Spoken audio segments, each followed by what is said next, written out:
Thank you so much. You can hear me. I am pleased to be here among such a distinguished group of speakers.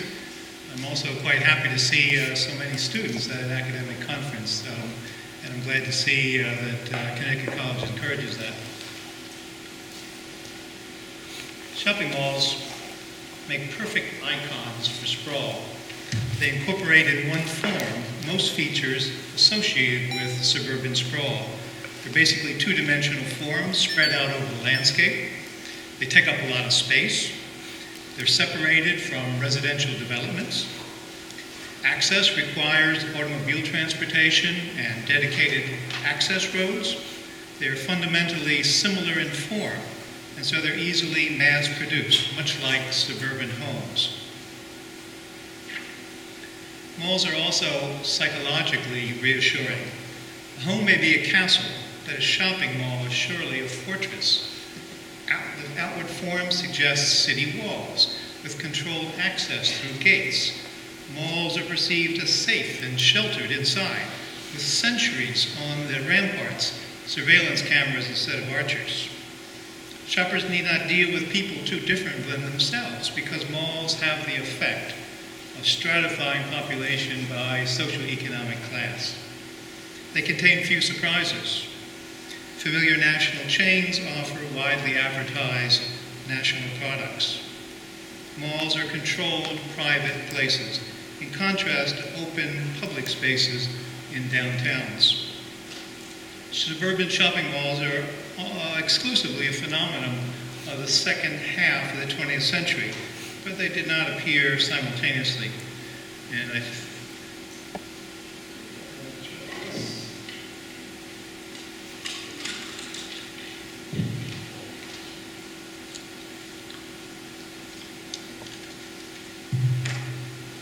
history of shopping malls is intimately connected with automobile-dependent suburbs. The earliest claimants were planned components of exclusive early 20th century suburbs. They were intended primarily to serve the day-to-day needs of residents, not a general public. They took various forms, but they all included the novel feature of having off-street parking. This is Lake Forest Market, just outside Chicago. Can't see it, but this is actually a U-shaped collection of stores, and within the U there's parking, and there's also a park, interestingly enough. Antecedents of modern malls can be traced more directly to roadside strip centers of the 1920s and 1930s. Typically, they contain fewer than a dozen convenience stores and services, such as a grocery, a drugstore, liquor store, dry cleaners, bakeries, and such.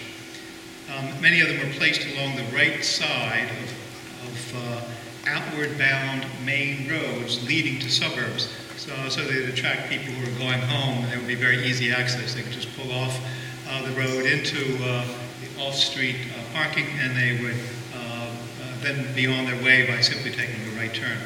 Downtown department stores and shops were still intended to supply major purchases, such as clothing and jewelry and furniture.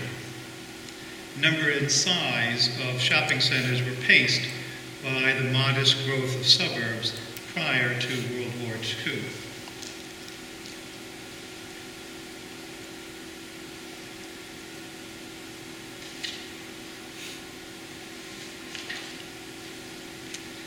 World War II had a major influence in transforming modern strip centers into suburban malls. Shopping centers were built adjacent to housing projects for workers in new and expanded wartime industries. They're usually situated within walking distance of both homes and industrial sites, were plain, functional, and inexpensive.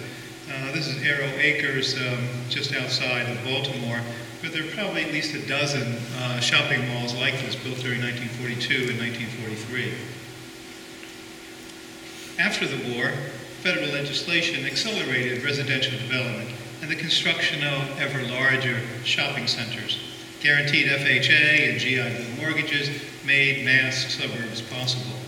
The 1954 Accelerated Tax Depreciation Law, all these things we heard about earlier, encouraged new construction, including shopping malls and shopping centers, over the rehabilitation of older buildings, especially in cities.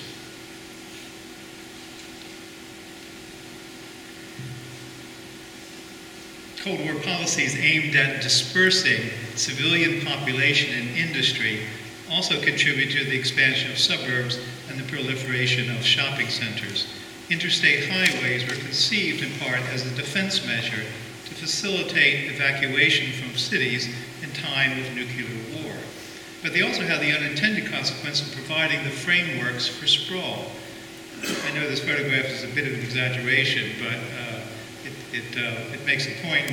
Probably many of you have traveled over intersections that took up this amount of space. Shopping centers were also promoted as evacuation centers and often located near interstate highways. I'm not suggesting they were deliberately put there so it would make it easy for people who were exiting the city in a big hurry to get the evacuation centers. Probably the developers chose those places because it would provide larger commercial visibility and also easy access. But the coincidence is quite interesting. Post-war shopping centers took the form of ever larger strip centers. They were usually not planned with residential developments, and local regulation was minimal. They did conform to local zoning laws, but typically those zoning laws separated retail activities from residential neighborhoods. Suburbanites may have found ample parking a most attractive feature, and something that shopping centers prominently advertised. These are postcards. I just happen to have a large collection of shopping center postcards, and I was struck by the number that were arranged like this. In the foreground is a huge parking lot, as if that's the big feature, that's the attractive feature. And you can barely see on the horizon the one-story shopping centers. So I thought, what were people thinking in the 1950s and 1960s? Obviously, access and parking must have been an important, and according to these postcards, maybe the most important feature. Transformation of strip centers into shopping malls took place within a decade. A pedestrian mall was created when two parallel strips were placed facing inward. This innovation is seen in Seattle's Northgate Shopping Center, which opened in 1950. Shopping malls, as they soon became called, thus focused on consumer activities and turned their backs to the parking lots. Shoppers felt safe and sheltered from the distractions of the outside world. This is a rather famous shopping mall. It's since been enclosed and enlarged several times, but it still seems quite vibrant just north of Seattle. The process was completed when two facing strips were completely covered over. The first enclosed mall was the famous Southdale Center in Edina, Minnesota, opened in 1956. It was designed by Victor Gruitt, who conceived shopping malls as new pedestrian-oriented civic centers with a variety of non-retail functions. In fact, he was commissioned to do the shopping center in conjunction with a new planned suburb in Edina. And he understood that Minneapolis-St. Paul was simply too far away to serve as a convenient shopping or civic center. So he envisioned that since the suburb was an artificial planned creation, that he could recreate a town center for a suburb that would incorporate many of the features of a downtown. Most especially, he was interested in pedestrian spaces, open air spaces, auditoriums, artwork, post office, police station, meeting rooms, and such like that. Most developers adopted the enclosed mall, but eschewed civic functions in order to maximize profit-driven and consumer-oriented activities. This basic form of the shopping mall has changed very little since the late 1950s. A one- or two-story enclosed, windowless building with limited access, anchored by department stores and filled with national chain stores, and of course all surrounded by parking lots. There are now more than 5,000 large shopping centers and malls in the United States. In this case, large means larger than 225 square feet of gross leasable area, essentially the amount of floor space that's occupied by the stores and shops, not including the corridors and the men's room and the offices and such like that. About 1,100 of these shopping centers are enclosed. 400 of them are the largest super-regional centers So a shopping center such as Crystal Mall, which is close by here, just comes into that category. Larger ones in Connecticut, I may have a chance to talk about them, in Danbury and in West Farms Mall are considerably larger. We're in that same category. 400 of that size across the country. Shopping centers grew with and became integral to the suburbs of most cities. I've chosen the example of Columbus, Ohio, almost by accident.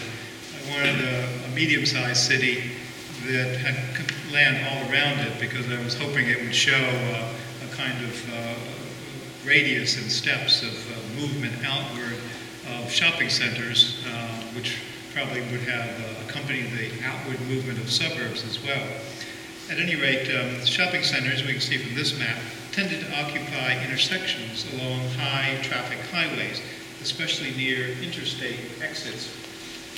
In this map, there are 44 large centers, again larger than 225,000 square feet of shopping area, 5 super regional size, and 2 of those are upscale. Now, if we look at this map a little bit closely, the solid black dots indicate shopping centers that were built prior to 1970. I chose 1970 because it's in 1971 that the first segments of I-270, the beltway around Columbus, were open. And it constituted roughly the northern quarter and the southern quarter. And we see that these pre-beltway shopping centers are primarily inside the beltway, although no one knew exactly where they might be yet in some cases, but certainly closer to the center city. As in the next phase, the beltway phase from 1971 to 1990, shopping centers in yellow, we can see that they are on average a much further distance away from the center city. Most of those are still inside the beltway. But we do see a dramatic change after 2000, when virtually all of the shopping centers are outside the beltway, and most of them are along one of the interstates, either the feeder interstates or the beltway itself. Somewhat different pattern emerges in Connecticut, and we've seen a lot in our previous presentation of land use and the degree of land development. This map, I think, would overlay perfectly with land development because it shows that of Connecticut's large shopping centers, 46 are on this map.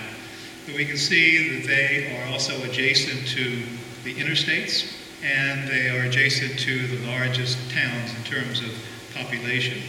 I think something else is going on in Connecticut that was not going on in Columbus, and that is that the largest urban center, Hartford, officially only has a population today of about 120,000, a city that has declined quite rapidly.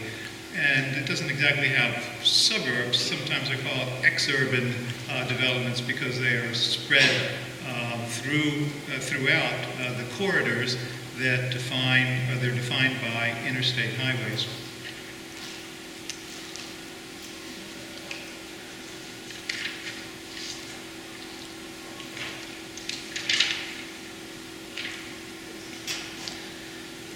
Malls and their associated parking lots and access roads occupy a lot of space. A typical 2-story, 1 million square foot enclosed mall. Crystal Mall is about 850,000 square feet. Buckland Hills, which some of you may know, I think just is over 1 million. And that's about the size of the other 8 large malls in Connecticut. At any rate, the typical mall itself, 2 stories high, 1 million square feet, just the mall building itself takes up 14 acres of land. Add parking and access roads, an average mall site in Connecticut occupies 90 acres. How much is 90 acres? It's the equivalent of 30 or 40 city blocks. In addition, malls were also contributing factors to the decline of many downtowns. Just want to mention here, because I won't come back to this chart, that I did some calculations just to get some idea of how much 90 acres was and whether a large mall needed 90 acres, assuming that it wouldn't have parking garages. And so I made a calculation that you could put a two-story, 1 million square foot mall on a piece of land with the standard amount of parking that the industry says is needed. You could reduce that space to 50 acres, a saving of 40 acres. I'm not sure whether that's a good or a bad idea, but that's what the calculations suggest. However, a multi-story mall, 4, 5, or even 6 stories, with multi-level parking garages, that whole space can be reduced to 10 or 15 acres, suggesting that malls don't have to sprawl, they don't have to be that big, although there might be many other considerations of why 15-acre mall sites are actually quite rare. Various schemes to revitalize downtowns and concurrently slow suburban shopping construction have been largely unsuccessful over time. Traditional downtowns failed to hold the loyalty of suburban shoppers in the first place. Driving distance to downtown, crowded streets, lack of parking were among the primary deterrents. Over time, many city centers deteriorated and were perceived as unattractive and even unsafe. Even when efforts were made to address these problems, most suburbanites were not eager to go downtown for shopping. Here was one solution to that growing problem that was common in the late 1950s through the 1970s, and that was the creation of downtown pedestrian malls. They were created from city streets in response to the success of suburban shopping centers, but they largely failed to revitalize city downtowns. I think about 150 cities of various sizes at one time or another put in pedestrian malls. Not too many of those exist. Many cities just simply converted their pedestrian malls back into streets. But I suppose you can see what the conception was, that if a shopping center consists of 2 rows of facing shops, that you could simply recreate that in a downtown. You already have the shops and stores there, you just put in a pedestrian mall. But at any rate, not very successful as a solution to the sprawl of suburban shopping malls. The creation of downtown pedestrian malls in the early downtown shopping malls didn't fare much better. Midtown Plaza, a celebrated example designed by Victor Gruen, who hoped it would form the nucleus of downtown revitalization. He incorporated 2 existing department stores and converted an adjacent street into a pedestrian mall with benches and artwork and an outdoor cafe. Parking was provided in a 2-story underground garage. Midtown Plaza thrived for 20 years or so after it was built, but in the end could not compete with new suburban malls. Its department store anchors finally closed in 1994. That's nearly a sign of death for any mall. When the shopping center, when the department store anchors leave, the attractiveness of those shopping malls declines quite rapidly, and existing smaller stores and shops simply have lost the most attractive feature of the mall. At any rate, the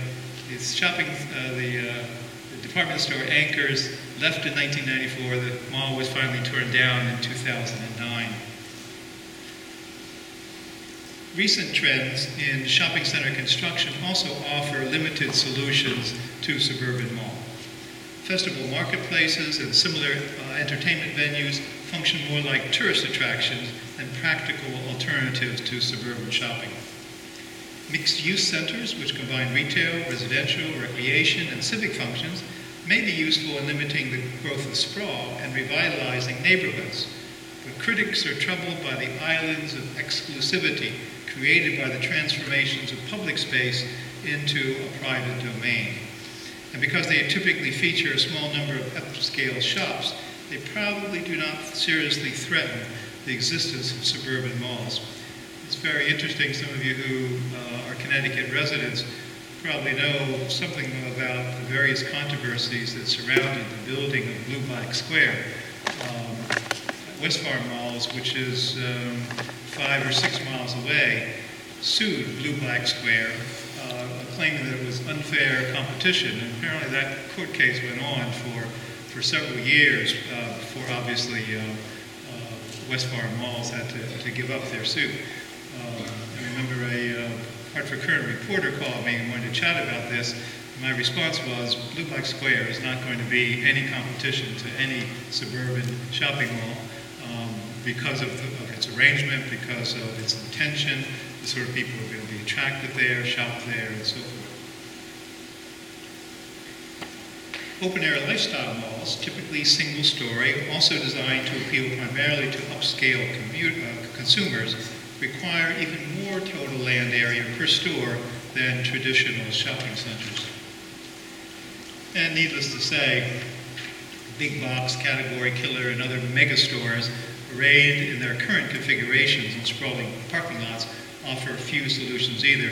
In fact, we can certainly associate this with simply the spread of sprawl. Prospects. The U.S. is now saturated with shopping malls. Large mall construction has slowed considerably during the last 10 years, though. The trend began long before the current recession. Increasing numbers of malls have failed, have been torn down, or converted to other uses. In addition, shopping malls may be losing their popular appeal. They're no longer novel or exciting. Shoppers complain of long walks across parking lots and inconvenient layout of stores. In response, developers have turned to revitalizing and including more entertainment in existing malls rather than invest in new large centers. So they're including such things as theaters, restaurants, outdoor components like outdoor cafes and so forth, reorganizing the interior array of shops in an attempt to keep shoppers coming. The emerging trend for new construction seems to favor small, niche shopping centers like lifestyle malls. In spite of all that, the forms, functions, and land occupancy are similar to traditional shopping centers, so there may not be any advantage in terms of green growth or in limiting the expansion sprawl. Promoters claims that such lifestyle centers are more attractive, friendlier, or recreations of small-town main streets are not convincing, at least for the many I've gone to, that for many reasons, because they are entirely consumer-oriented, because they're private space, because access is controlled directly or indirectly. I should say something about Paramus Park. Again, like my image of an interstate highway, I wanted to choose something that was way over the top. But this is an actual place.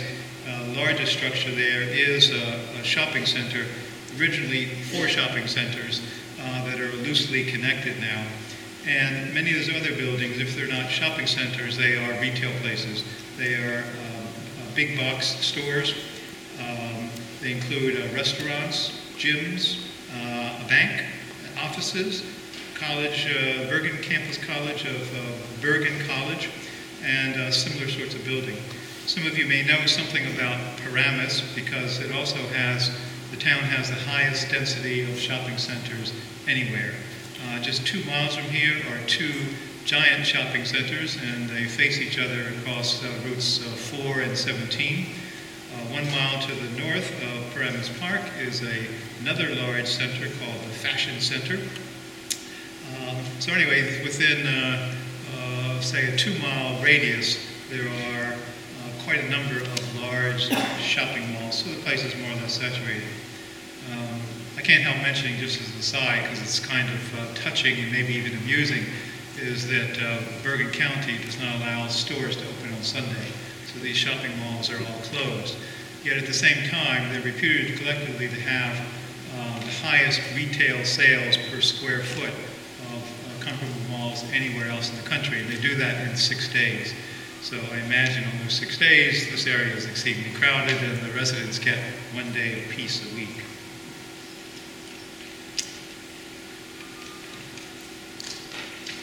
Other trends suggest that the proliferation of shopping malls can be brought under control. Some municipalities have been successful in preventing or limiting further growth of shopping centers, including discount and big box stores.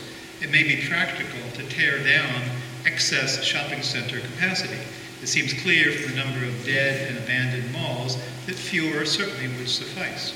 Government incentives that have supported shopping center development initially could also be used to promote their contraction or conversion to other uses. Failed malls have been reconfigured as civic centers, schools, health centers, among other uses. Oops. Very touchy. Existing mall sites can be made more compact by building parking garages. This might also be appealing to both shoppers and to mall managers because garages would reduce the average walking distance from cars to stores, and they would shelter shoppers from the weather. I'm using this image of the Mall of America, which is the largest mall in the United States by far. It has roughly 2.5 million square feet of shop area. That's, say, double the size of West Farms or so. And it has another 1.5 million square feet of entertainment, what essentially is a place with Ferris wheels and roller coaster rides and so forth. It has an aquarium. It has a whole floor of restaurants. So it's very, very large. And but it also has these 2 7-story parking garages, which means that the whole site is 72 acres. And that is on a very compact scale compared to the typical shopping mall that is surrounded entirely by parking. There is some parking here. You can see it in the right in the foreground of the mall. The next parking lot forward is for a new motel. Mall of America attracts people from all over the world. I think Northwest Orient Airlines still has a package deal from Japan that you buy a ticket and you get 3 days in a motel. They handle all the transportation for you and so forth, and then you go back to Japan. When I was there some years ago, there were cars from all over the Midwest, most especially RV vehicles. At that time, they could park in the parking lots overnight, and so I would see cars from Missouri, from Nebraska and Kansas, obviously from North and South Dakota, Minnesota, Wisconsin, into Illinois. Quite a sight. Anyway, a compact site. Perhaps could provide a model for existing shopping malls, and it might even have some advantages. Some downtown malls seem to be thriving and are able to draw in suburban shoppers. Multi-story designs with parking garages occupy a relatively small land area. They can be made attractive with easy access to adjacent interstate highways, but it's not clear to me whether downtown malls can offer a general solution to suburban sprawl, as most successful examples, these 2 included, feature upscale department stores and shops. Both of these malls, with their parking garages, occupy about 12 acres each, and these are about the size of 1 million square foot shopping malls. So quite compact, and some of you may know both of them.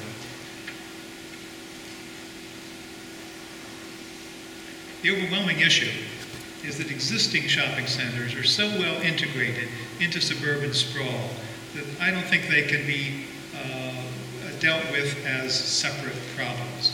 Long-term solutions must deal not only with the present suburban realities, that is, that we have sprawling suburbs and we have shopping malls, but with deeper cultural and psychological issues. Suburban life, most especially the chance to live in an individual home on its own plot of land, has been part of the American dream for more than a century. Americans are firmly attached to the freedom and flexibility provided by private automobiles. Suburbanites have a legitimate expectation of having convenient places to shop.